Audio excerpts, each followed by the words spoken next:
ساڈے فقیر تے صوفیزم جڑا انہاں کیتا او تے کائنات وچ جا کسے نہیں جڑا تاتاری تگودار خان علاقو خان دا پوترا سی او دے کول ایک قادری بزرگ گئے انہاں فرمایا اوئے آپ جدوں گئے نا تے رسول اللہ دے اشارے نال گئے بسترے لوٹے لے کے نہیں گئے ہاں جی قادری بزرگ گئے حضور نے فرمایا جا کے علاقو خان دے پوتے نو کلمہ پڑھاؤ وہ ٹر پہ انہوں نے ویکھیا نہ کوئی بات کی تھی علاقو خان دا پوترا شکار کر کے آ رہے سے علاقو خان دا پوترا شکار کر کے آیا انہیں ویکھیا دروازے ہوتے ایک فقیر بے نوا کھڑیا اس طرح کوئی لوٹا بھی کوئی نہیں نہ پیچھے 5-6 بندے ماشاءاللہ کہاں سے آئے ہسنے والی باتیں نہیں ہوئے جلے ہو تو انہوں پتہ ہی نہیں لگا دین ہے کی جنہیں لایا گلی تسی وہ دینا ٹر چلے آج جانو چاہی دا سی جڑا کہا دادا صاحب کی بات کر خواجہ صاحب کی بات کر 1400 سال تاریخ کی بات کر یہ کام لایا ہے تو ہاں جی توجہ انہیں دیکھ کے مذاق کیتا اپنا شکاری کتے وہ دے نال سن وہ کہنے لگا وہ فقیرہ اور دس ہوئے میرے کتے دی دم چنگی یا تیری داڑھی چنگی آپ نے فرمایا جی انہوں پتہ نہیں داڑھی دی اہمیت کے وے آپ نے فرمایا یارا تو دا مالک ہے تے میرا بھی ایک مالک ہے جے کتا خدمت کر کے تینوں راضی کر دے وے اپنے مالک نو تینوں تے میں اپنے مالک نو راضی نہ کر سکاں تو پھر تے تیرے کتے دی دم چنگی جے میں اپنے مالک نو راضی کر لواں تو پھر میری داڑھی چنگی غیر متوقع جواب سن کے غیر متوقع انہیں آپ نے مہمان ٹھہرا لیا آپ نے فرمایا کلمہ پڑھو انسان دے پتر پڑھو کی چوڑا مار دے پھر دے انہیں کہا اچھا تسی ہون جاؤ فی الحال میں اپنے قبیلے سارے اے جنگجو ون انہاں نو کلمہ پڑھانا فرمایا اچھا تسی جاؤ واپس تے میں پھر انہاں نو تیار کرنا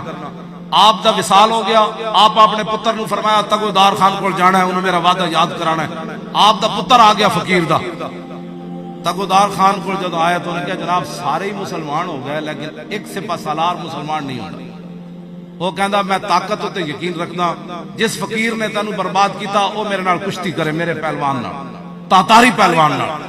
ہون حضرت کی کریے انہوں نے کی کرنا ہے انہوں اعلان کر جس دن میں کشتی کرنا ہو دینا یہ فقیر ہے انہوں نے کہا حضور ہے تے خودکشی فرمایا چھڑ تینوں پتہ ہی نہیں گل وچ ہو رہے تینوں پتہ ہی نہیں گل وچ ہو رہے انہوں نے کہا حضور تسی تاتاری کتھے تے تسی جناب کمزور فقیر آدمی ہو وہ تو ایک چنڈ مار دے گا تو انہوں تسا شہید ہو جانا ہے فرمایا چھڑ پرے قوت سلطان و امیر از لا الہ اور حیبت مرد فقیر از لا الہ فرمایا صحابہ کوئی سمندر گھوڑے اپنی پاور نہ تھوڑے سکتے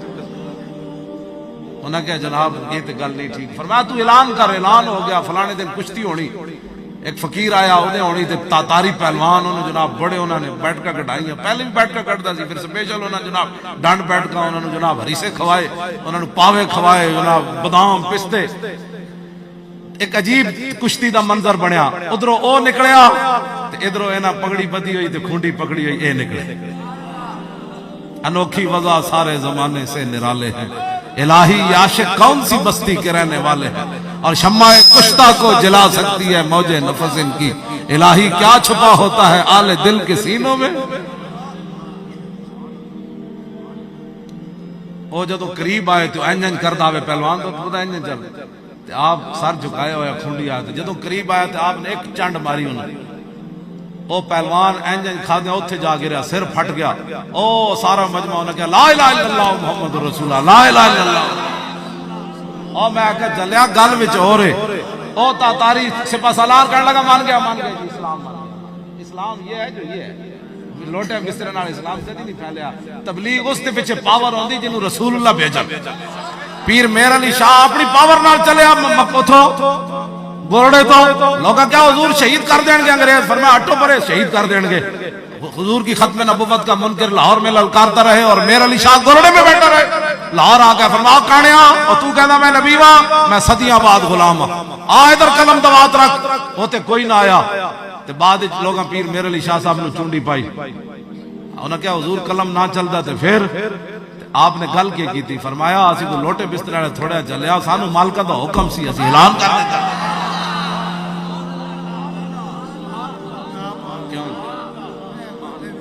گل وچ ہے آپ نے فرمایا جی آج کانا کہہ دینا نا کانا کہ اگر حضور آخری نبی بن تو میرے علی شاہ مردہ بھی زندہ کرے. تو فرمایا آج مالکہ دا فرمایا آرڈر سی جو کہے گا تسی کر کے بکھا دیں گے.